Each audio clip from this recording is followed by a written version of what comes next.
and welcome back to the Tox Lab. I'm Rebecca. I'm Rob. This week we're going to be taking a look at drugs which can alter glucose metabolism. Before we jump in, how are you, Rebecca? It's been a few weeks, hasn't it? We've had a little Christmas break. Yeah. Did you have a nice Christmas off? Yeah, no, it was good. Lots of food. Anything exciting happen? Well, our article on protein made editor's choice in the October issue of the Journal of Analytical Toxicology, which was very cool.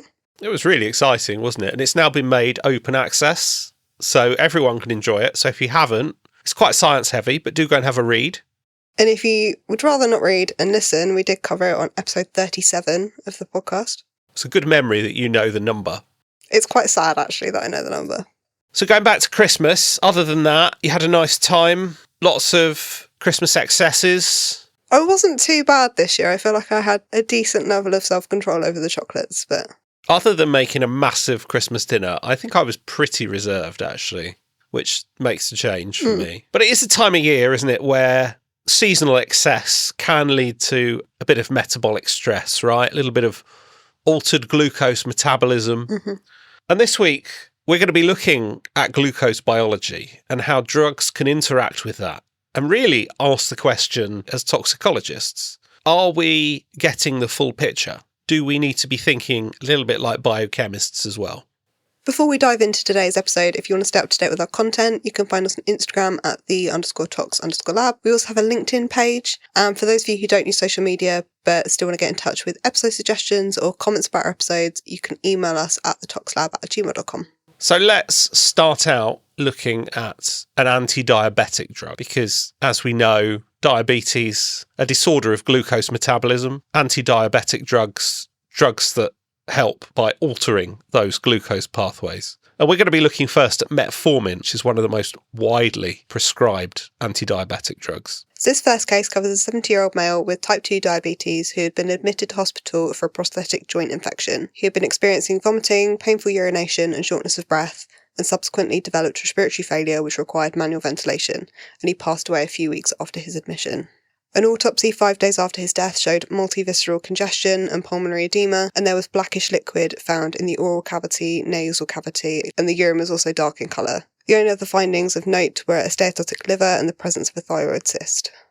During the autopsy, they collected heart blood, femoral blood, urine, vitreous humour, and gastric contents for toxicology and biochemistry tests. Glucose was measured in the vitreous humour sample, and this was found to be less than 0.1 millimoles per litre, and they've suggested that this indicates an absence of hypoglycemia at the time of his death. HbA1c was also measured in blood and was found at 7.7%, which is 61 millimoles per mole, and this is consistent with a diagnosis of diabetes and it indicates poor control. They also measured lactate in the vitreous, and this was found at a concentration of 13 millimoles per litre. However, this is quite tricky to interpret as lactate increases after death in vitreous. Yeah, I was going to jump in on you at that because also glucose goes down and can get converted to lactate by microbes in the sample. So I'm not sure we can say conclusively he wasn't hyperglycemic at the time of death, and an amount of glucose could have been converted to lactate. Beta-hydroxybutyrate was also measured in both blood and vitreous humour, and this was elevated, but this was thought to be the result of the vomiting and insufficient food intake in the days before his death. Metformin was also quantitated in the various fluids that they had available, and this was found to be at a concentration of 45 milligrams per litre in femoral blood, which they've stated is within the range that may be associated with fatal toxicity, but is definitely at the lower end of that range. And most case reports, metformin concentrations are in like the hundreds. Altered absorption and bioavailability of metformin can contribute towards toxicity. They looked to the metformin concentration in the stomach, which was found to be 202 milligrams per litre, and the author stated this did not suggest an excess ingestion of metformin, and this may point towards, instead, a defect in elimination of metformin. So metformin is excreted unchanged in the urine with a half-life of about 5 hours. The creatinine concentration was measured in the vitreous humour, and this was found to be a concentration of 277 micromoles per litre, which is suggestive of some renal impairment, and this could have caused the elevated metformin concentration that's found in this case. And there were definitely some signs and symptoms of renal impairment before he passed away, weren't there? Very low volume, highly concentrated urine.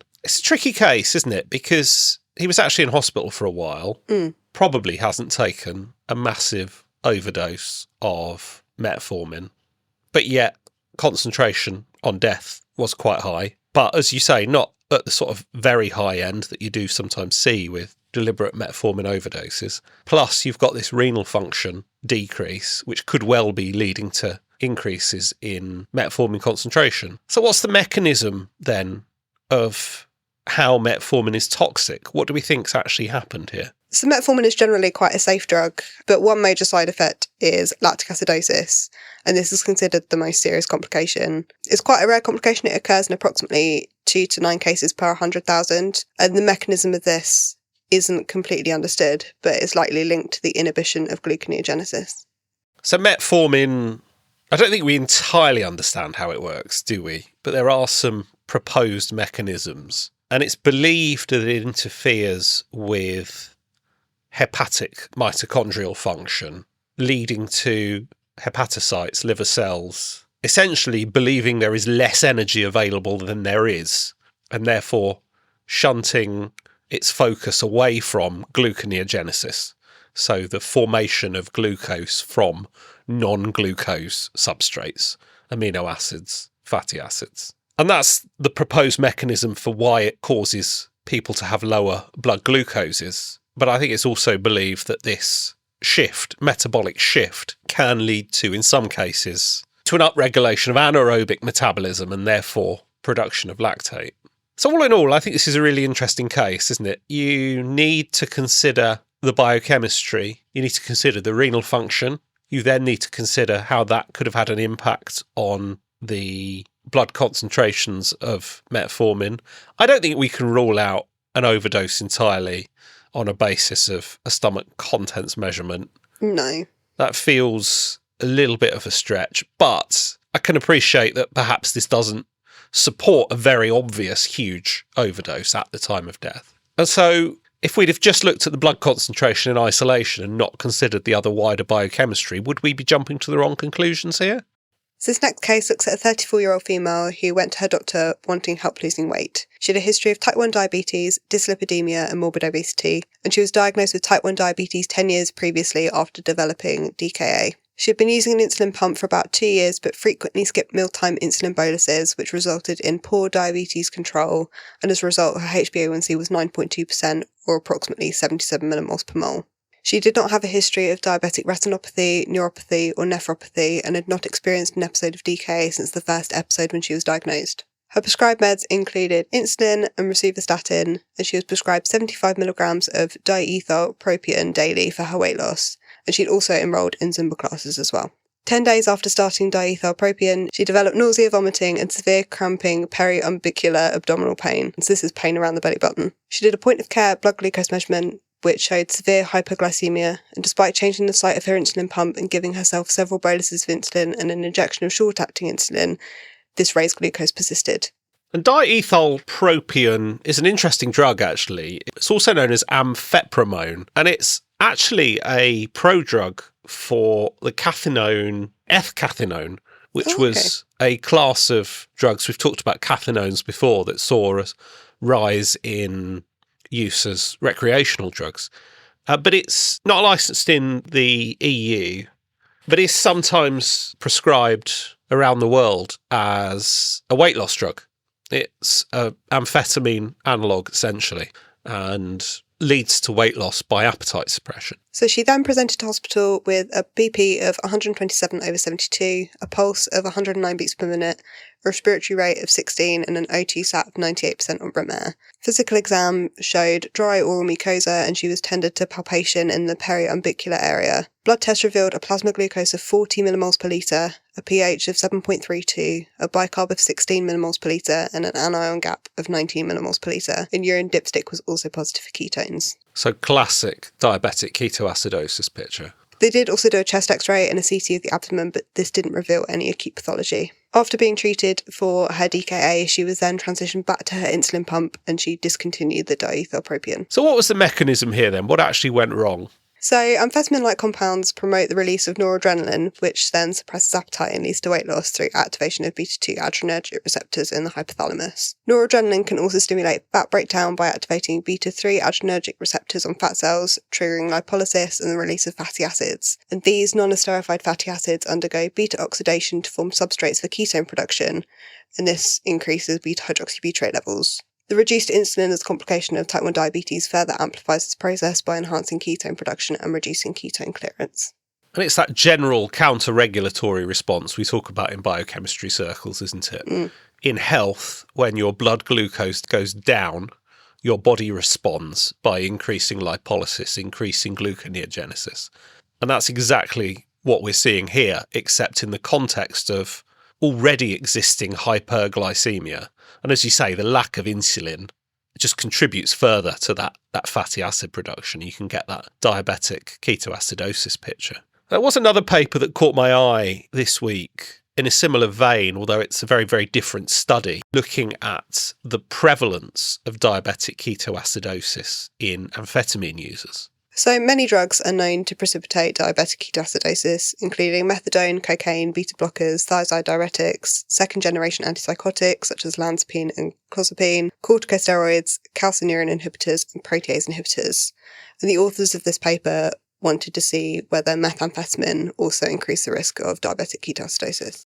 So they did this by analysing autopsy and toxicology case files from the Forensic Science Service in Adelaide, South Australia, between the 1st of January 2019 and the 31st of December 2019, and they examined all cases where methamphetamine was detected. 94 cases were pulled out where methamphetamine was detected post-mortem, and of these, 11 had a history of diabetes, with 6 having a history of type 1 and 5 having a history of type 2. In 4 out of 6 of the cases with type 1 diabetes, fatal diabetic ketoacidosis was thought to have occurred, and this was about 67% of the samples. They did look at a control sample of cases with type 1 diabetes from 2005 to 2009, and out of 123 individuals in this, a lethal DKA occurred in only 13% of cases. In other words, amongst the methamphetamine users, there was a much higher proportion of fatal diabetic ketoacidosis.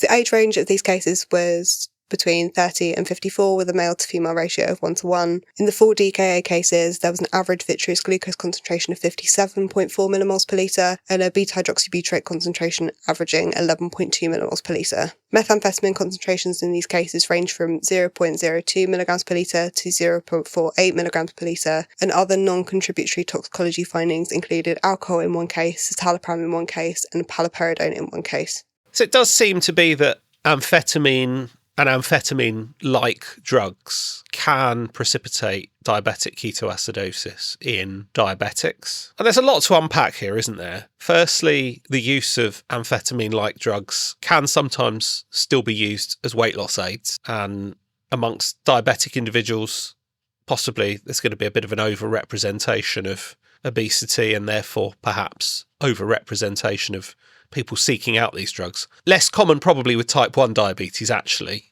Normally we think in obesity and type 2 diabetes. Putting our toxicologist hats back on, some really interesting nuance to some interpretation in those cases, isn't there? So those fatal diabetic ketoacidosis cases that had methamphetamine present, the methamphetamine concentrations were really not that high. Certainly in the range that you see in recreational use. Certainly not obvious methamphetamine overdoses. You can see quite wide ranges, can't you, with methamphetamine as people develop tolerance. And yet they died of diabetic ketoacidosis. Here is the question, was methamphetamine contributory? So they did have a couple of theories in this paper. One, the use of drugs might interrupt someone's insulin administration schedule if they're type 1, which could contribute to the development of DKA. Methamphetamine, interestingly, also has a direct ketogenic effect by blocking the cellular uptake of glucose, and the cardiotoxicity of methamphetamine may be exacerbated by acidosis. So kind of in combination with the development of DKA could lead to fatality at lower concentrations of methamphetamine than we're used to seeing when methamphetamine is thought to be fatal on its own. And again, then, it shows the importance, doesn't it, of considering the biochemical findings alongside the drug concentrations and not just interpreting either one in isolation, because it's entirely possible to look at these cases and go, oh, they're diabetic deaths and not consider the drug use. Yeah. But actually, there probably is an interaction.